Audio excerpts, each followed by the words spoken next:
Stephen గారు చేస్తున్నటువంటి ప్రార్థన చూడండి. యేసు ప్రభువా, యేసు ప్రభువా, నా ఆత్మను చేర్చుకొనమని, నా ఆత్మను చేర్చుకొనమని స్టెఫెన్ పలుకుచుండగా, స్టెఫెన్ పలుకుచుండగా వారు అతని రాళ్లతో కొట్టిరి, అతడు మోకాళ్ళుని, ప్రభువా, ప్రభువా, వారి మీద, ప్రభువా, ప్రభువా, వారి మీద. ఎవరి మీద? ఎవరి మీద? రాళ్ళు రూమిని వారి మీద. ప్రభువా, వారి మీద ఈ పాపం, నన్ను చంపిన, నా రక్తము ఒలికించిన పాపము వారి మీద మోపకమయ్యా, మోపకయ్యా, గొప్ప శబ్దంతో నన్ను చంపిన వారి మీద ఈ పాపాన్ని ఉంచకయా. ఈ పాపాన్ని ఒకవేళ నువ్వు వారి మీద మోపితే వాళ్ళు సాక్షాత్తు నరకాగ్నికి వెళ్ళవలసి ఉంటుంది.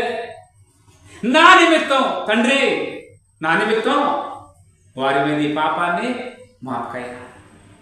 చూడండి, ఇక్కడ ఏం చేస్తున్నాడు? హింసించిన వాడిని, రాళ్లతో కొట్టిన వారిని, ఏమండి, రక్తం ఒలికించిన వారిని ఏమంటున్నాడు?